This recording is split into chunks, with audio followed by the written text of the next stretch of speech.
Gênesis 31 é o capítulo em que a história de Jacó com Labão chega ao limite e Deus transforma a tensão em direção. O texto começa mostrando um cenário bem real. Jacó prosperou, e isso despertou inveja e desconfiança.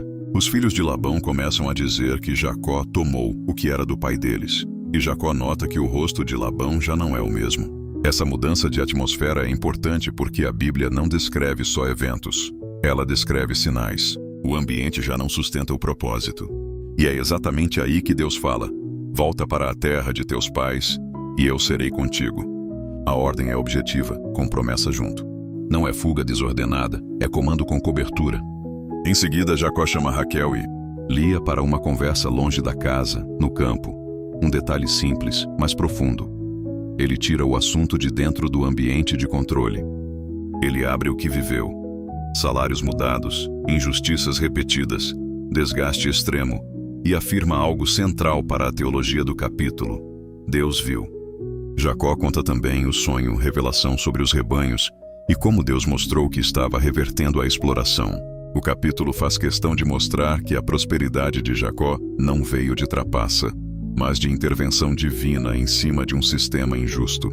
E a resposta de Raquel e Lia é surpreendente. Elas reconhecem que o próprio pai as tratou como mercadoria e que já não tem parte na casa dele. Essa fala revela que a ruptura com Labão não é só de Jacó.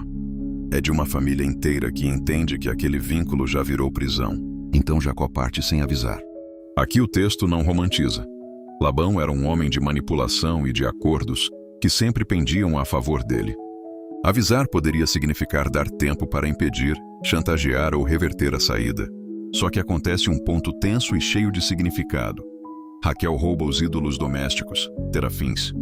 Esse detalhe é curto na narrativa, mas enorme no simbolismo. Existem leituras históricas possíveis. Em algumas culturas, esses objetos estavam ligados à identidade familiar, a direito de herança ou autoridade. Também podem indicar apego espiritual antigo, uma mistura de fé com superstição. E o texto deixa isso ali porque quer ensinar. Você pode estar indo para o lugar certo, mas ainda carregar coisas erradas. Saída externa não garante libertação interna. Labão descobre a fuga e persegue Jacó. E aí Deus aparece a Labão em sonho e impõe um limite. Não fales com Jacó, nem bem nem mal. Essa frase é forte porque corta as duas armas principais de manipuladores: o ataque, mal, e o encanto, bem. Deus não permite ameaça nem sedução. Deus estabelece fronteira antes do confronto acontecer. Quando Labão alcança Jacó, ele acusa: por que fugiste? Por que me enganaste? Por que levaste minhas filhas como cativas? Ele tenta inverter o papel, como se Jacó fosse o opressor. E ainda tenta se pintar de vítima amorosa: eu teria te despedido com alegria. Essa é uma estratégia clássica. Depois de anos de exploração, no momento em que a pessoa vai embora, o explorador veste a roupa do ofendido. A busca pelos ídolos cria uma cena quase irônica. Labão procura deuses, e eles estão escondidos na cela onde Raquel está sentada. O texto expõe, sem precisar pregar, a fragilidade de ídolos. Se podem ser roubados, escondidos e revistados, não são Deus. E tem um detalhe perigoso. Jacó nem sabe do roubo e declara: com quem achares os teus deuses, não viva. Ele fala com certeza, mas sem informação. O capítulo ensina também sobre o peso de palavras ditas na indignação. Há coisas que a gente decreta sem saber o que está acontecendo dentro de casa. Quando Labão não encontra nada, Jacó finalmente explode. E essa explosão não é birra, é acúmulo de anos. Ele lista o custo: calor e frio, noites sem dormir, perdas, rebanhos atacados, trabalho duro, salário mudado repetidas vezes. E então vem o centro do capítulo: se o Deus de meu pai não fora comigo, me mandarias embora vazio. Deus viu minha aflição e o trabalho das minhas mãos. Aqui está a revelação. A proteção de Jacó não estava em Labão, nem em esperteza, nem em sorte. Estava em Deus que observa o invisível e julga com justiça. O desfecho é um pacto com um montão de pedras, um memorial que vira fronteira. Eles dão nomes ao lugar e estabelecem limites. Claros, não ultrapassar para fazer mal. Isso é muito importante. Nem todo pacto na Bíblia é união. Alguns pactos são separação. Algumas alianças são feitas para marcar que a convivência acabou e que agora existe limite formal. E tem uma frase que muita gente usa como se fosse de carinho: o Senhor vigia entre mim e ti. Mas o contexto aqui é de desconfiança e distância. É quase um Deus é testemunha do limite entre nós. O estudo profundo de Gênesis 31, então, revela 3 camadas principais. Primeiro, Deus encerra ciclos quando o ambiente vira peso e a relação vira exploração.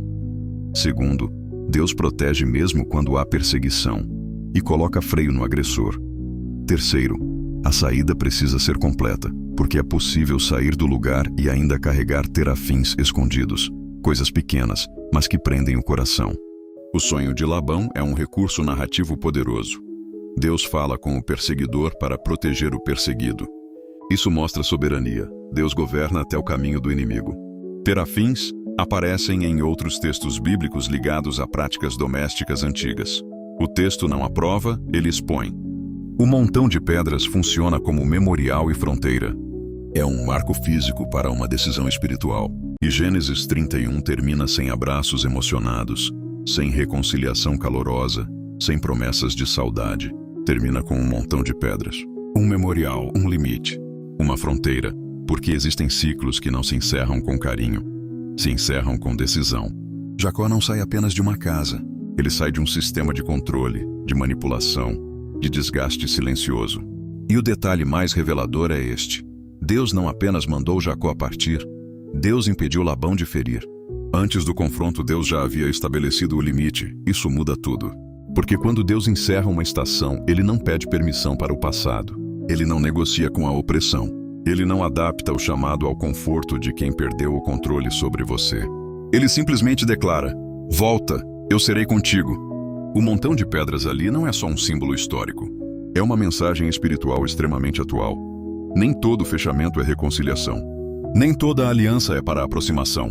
Nem toda paz é construída pela continuidade. Às vezes, a verdadeira paz nasce do limite estabelecido. Às vezes, Deus vigia justamente para garantir que aquilo que te feriu não tenha mais acesso a você. E talvez o ponto mais profundo deste capítulo seja este: Deus é o Deus que vê. Vê a injustiça que ninguém reconheceu. Vê o desgaste que ninguém valorizou.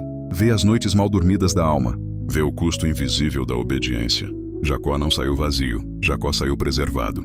Porque quando Deus conduz a saída, Ele também protege o caminho. E Gênesis 31 nos deixa uma pergunta silenciosa, mas inevitável. Que ciclo na sua vida precisa de um montão de pedras? Um marco, um limite, um encerramento definitivo. Porque há momentos em que seguir com Deus exige coragem para avançar, mas também lucidez para não voltar.